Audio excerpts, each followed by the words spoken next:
Hi, in this session I want to discuss how we can choose the feature on which to split our data first. Okay, as you can see I have three options. Okay, as I am starting I have three options whether to split it on income first or criminal record or on loan demand. Okay, so let's say if after splitting on income these are the results that I get. Okay, so which means that my accuracy is going to be 90 by 100 over here, that is it's going to be 0.9 over here. Initially it was 0.8. Okay, so these we have already discussed. Now I have not taken any values over here. Just assume after some values my accuracy rose from 0.8 to let's say 0.92. Okay, similarly in loan demand my accuracy went from 0.8 to let's say 0.87. Okay, so my accuracy in my first case it went from 0.8 to 0.9. In the second case of criminal it went from 0.8 to 0.92. For the third case it increased from 0.8 to 0.87. Okay, so clearly I can say that if I split on criminal record my accuracy is increasing more. Okay, so I have a better increase in accuracy in the case of splitting on criminal. So I will clearly be choosing criminal records to split my data. Okay, so I will be choosing criminal record to split my data. So I won't be choosing these two, I would be choosing criminal record.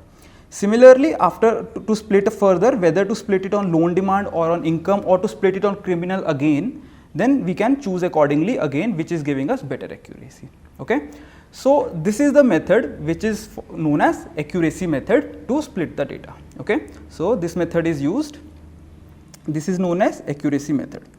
Similarly, we have three other terms, three other methods. Those are information gain,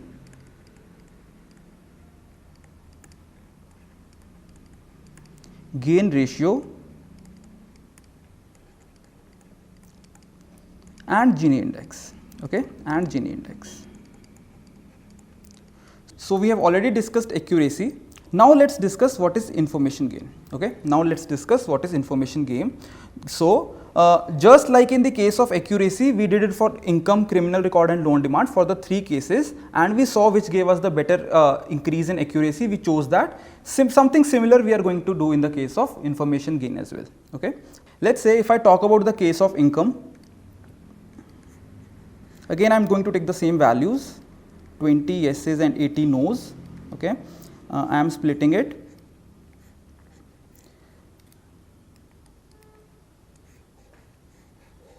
Let's say 20 out of which 15 yes, 5 no's, and again I have over here 80 people, 5 yeses and 75 no's. Okay, so to understand information gain there is a term known as information required. First let's go through what information required is. For each of the block we have information required, that is given by the formula information required is equal to minus pi log pi summation. Okay, minus pi log pi summation. Pi is basically the ratio of each of the class. Okay, so pi basically 20 by 100 for yeses and 80 by 100 for no's.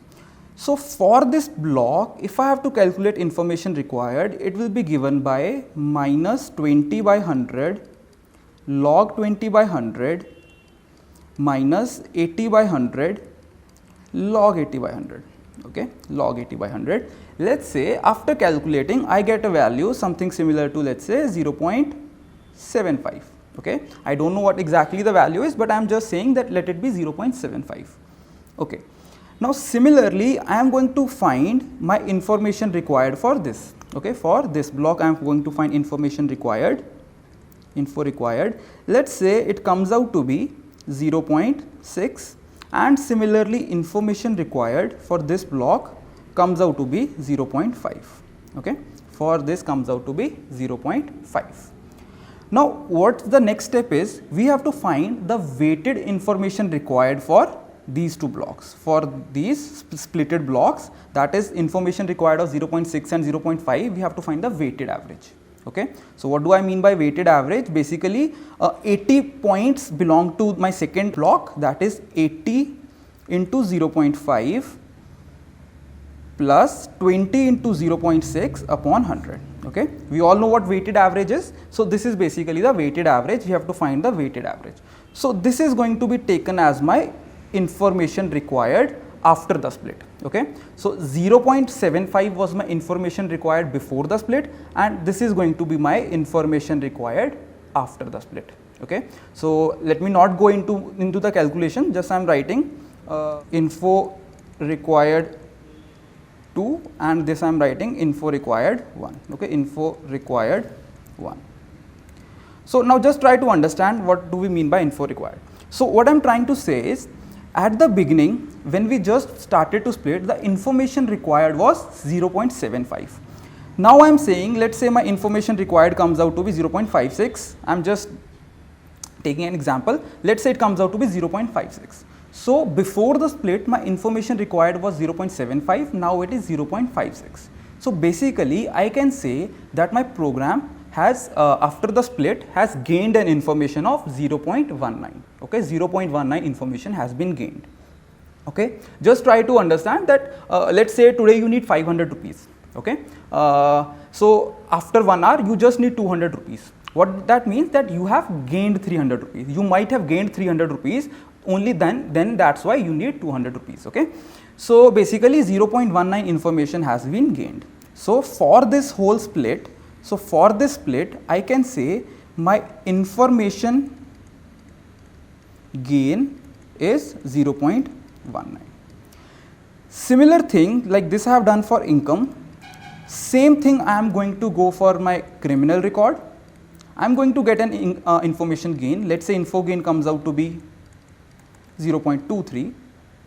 Similarly, I will go for loan demand. Let's say my info gain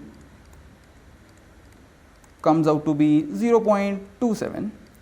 So clearly I can say the information gained is maximum when I split on loan demand. So I am going to choose loan demand as my feature for splitting. Okay, what we have done in this session, we have basically seen two things.